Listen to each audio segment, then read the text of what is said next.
Today I'm going to be doing a 2-in-1 recommendation of Restart and Operation Do-Over by Gordon Korman. Originally, I decided to recommend both books in separate videos, but since both of the themes are pretty similar, I decided to do a mashup of both and make a 2-in-1 recommendation. I read Restart and Operation Do-Over just a few weeks ago, and what can I say? It's both of the books are awesome. Let's get to it.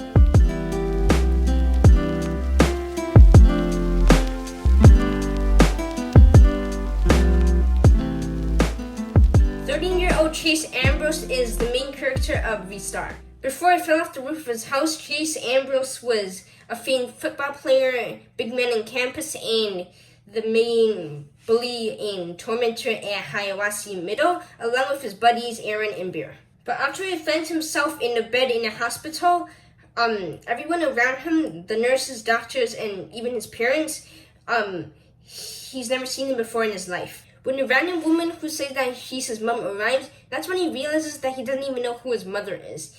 Not only that, he doesn't even know who he is. And when he asks for a mirror, a complete stranger stares back at him.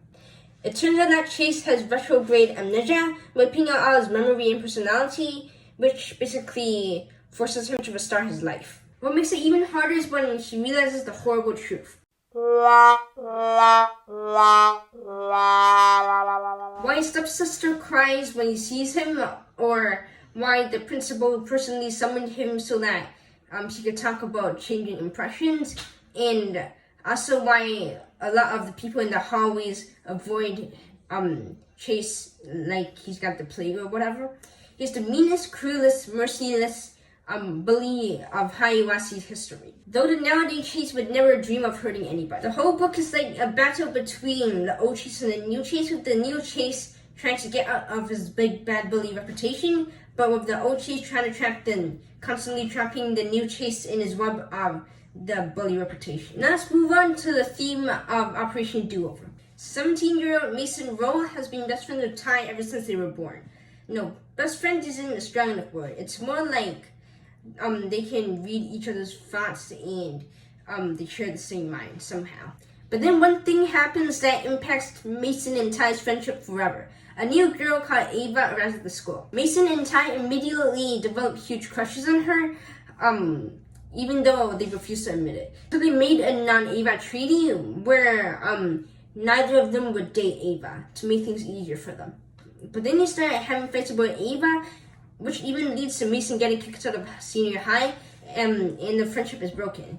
And they know that none of them can mend it again. At least until Mason gets involved in a terrible car crash, where he finds himself flying back in time into 7th grade 5 years earlier. To his amazement, his parents haven't divorced yet, his sheepdog Rufus is still alive, his sister still looks cute, and most importantly, he and Ty haven't had their falling out yet.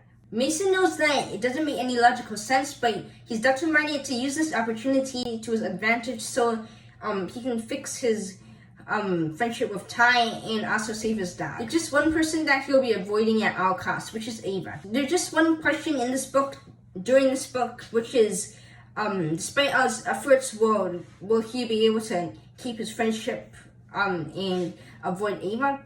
So yeah, I found these two books, Restart and Operation Do-Over by Gordon Korman, really amazing and page-turning.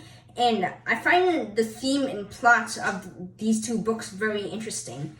And they make an enjoyable and easy enough to read book. I know that Gordon Korman's plots and style of writing are fairly simple, but in a way they make me want to read Gordon Korman's books because they have a sense of humor and just everything that a good book needs, like light humor, good plots, and stuff like that. Anyway, I hope you read these two books, Restart and Operation Do-Over, because they're definitely worth reading. And I'll see you next time. Bye!